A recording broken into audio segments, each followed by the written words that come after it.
Okay, now we're going to hit the lever, chapter 7, which is sociolinguistics.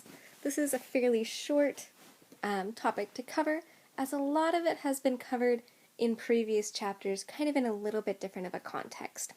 So we're going to go ahead and get started, but before we do, if you want the PDF of the lecture notes printed out, they're up on Moodle for you. So let's get going. So last week we talked a little bit about the ideas of accommodation theory and tailoring language.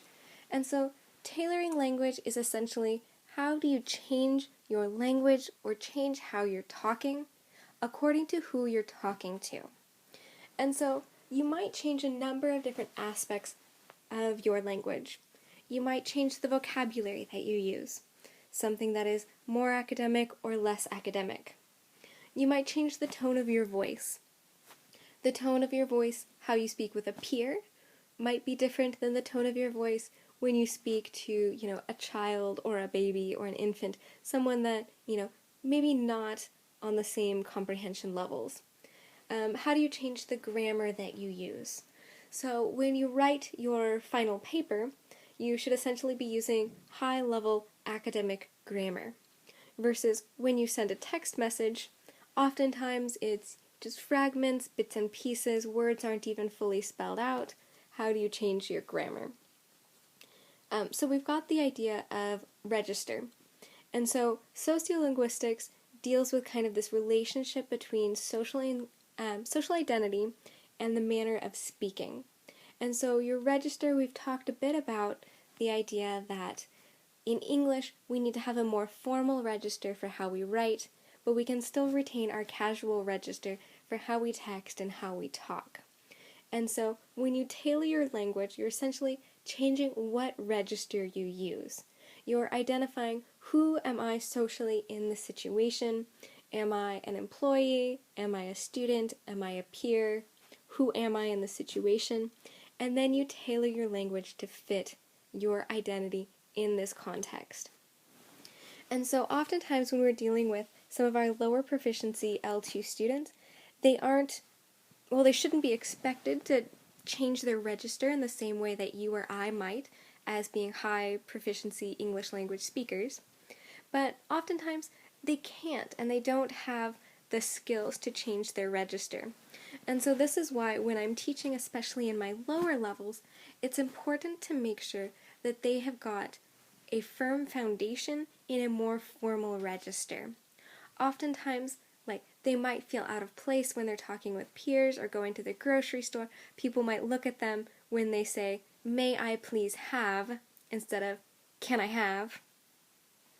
So it's important to kind of teach first that base of kind of formality that they will need in academics, that they'll need in their language testing, and then kind of go through and then teach some of the more informal aspects. And a lot of the informal aspects are easier to pick up in things like movies and conversations. And so let's talk about some examples of when somebody might change their register. And so the first example that we'll talk about is how you address somebody. So for those of you Spanish speakers, you've got two different ways of saying you. You've got tú and you've got usted.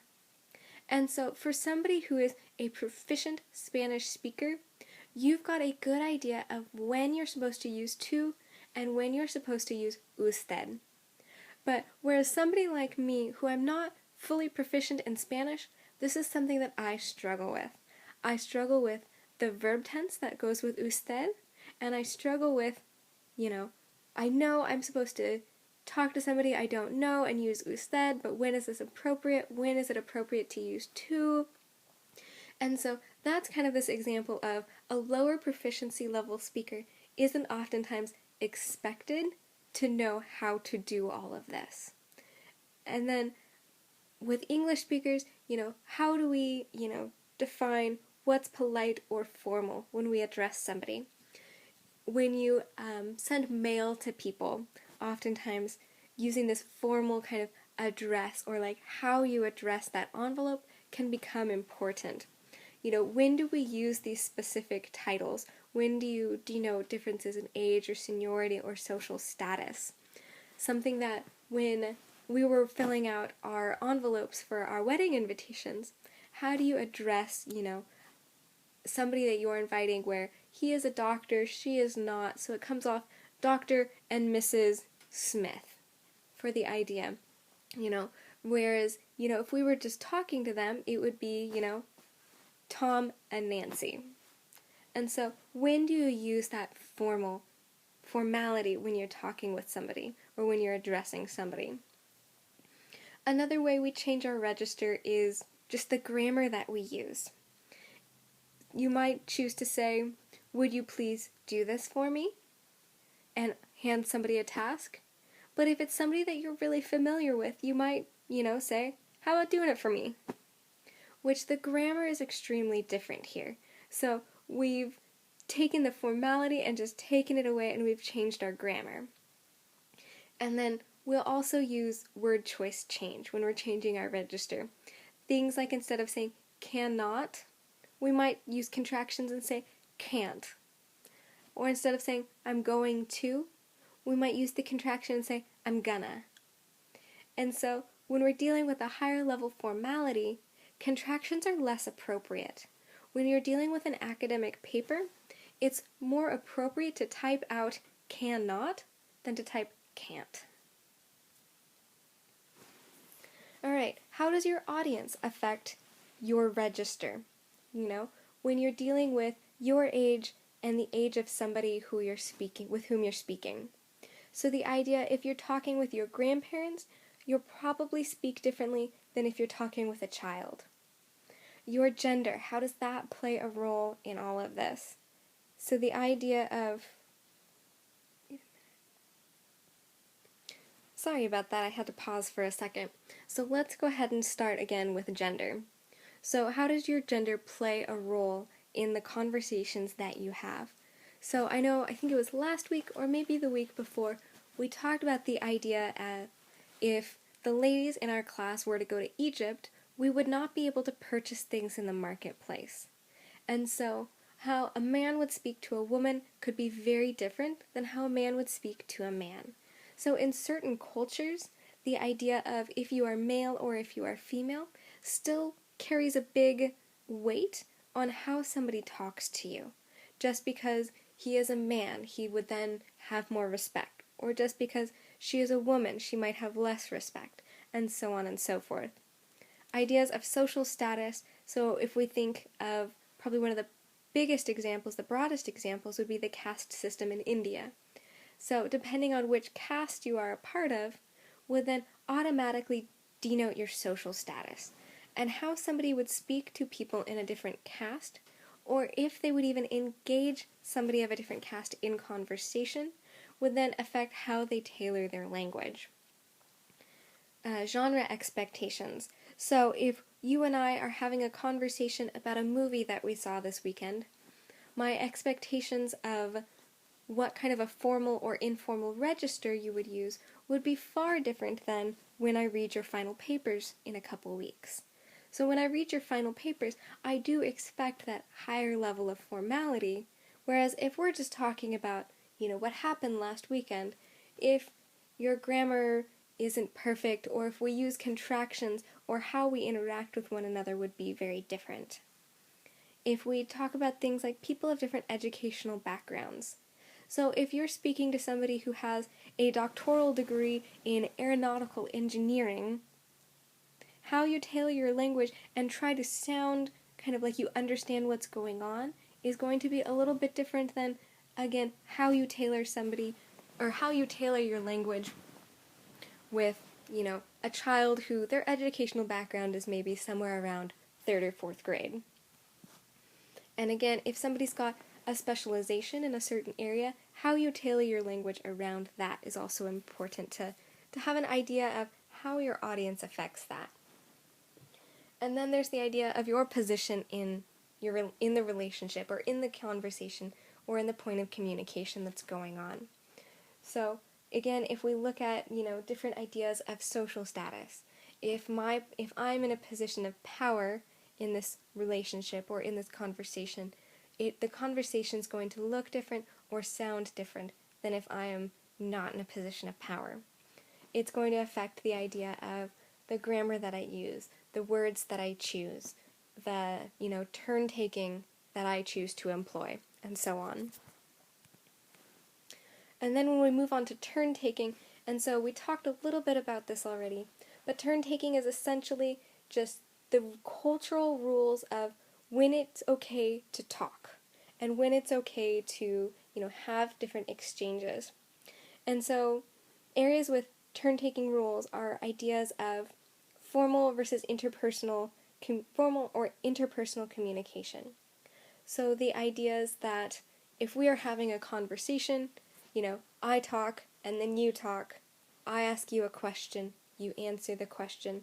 We've got kind of this set of how things go. And in an informal or in an interpersonal communication setting, if somebody interrupts somebody else, it's not the most polite, but it's also not the least polite thing that you could possibly do either. Whereas if we're looking at a more formal communication, so think of a job interview. When you're at a job interview, you typically listen, you respond to the questions that you're asked, you ask questions when you feel it is appropriate, but at a job interview, you would never even dream of interrupting the person who is interviewing you. You're trying to make a good impression. You're trying to employ these formal turn-taking rules. Another big piece of turn-taking is telephone communication. So the idea of when you're not face-to-face with somebody, how do you navigate who speaks when? So we've all, had those people somewhere in our life who they don't, sign off of a telephone call. They just say, okay, and they hang up. And you're left on the other end thinking, wait, was that conversation over? Or recently, I had a conversation with my husband because we realized we had two different frameworks of turn-taking when it came to telephone communication that we had never realized before. So, he'll call, I answer the phone, I say hello, he then says hello and just waits. And so for me, I also just wait. So I'm waiting for him to, engage me in some kind of a conversation. Either explain why he's calling or, give a secondary kind of greeting. I'm waiting for him to say hello. I say hello. I want him to say something like a, how are you? What's going on? Something along these lines. And so for me, that was the turn-taking schemata that I was raised with. Whereas for him, he would then call, he would say hello, I would say hello, and then he's waiting for me to ask the question. He's waiting for me to say, how are you? Why are you calling? What's up? Something along those lines. And so, for us, we've had to navigate this idea of your turn-taking style, or what you feel is appropriate, is different than my turn-taking style, and what I feel is appropriate when we talk on the phone. The use of silence plays a big piece when it comes to looking at sociolinguistics or just kind of general language competence.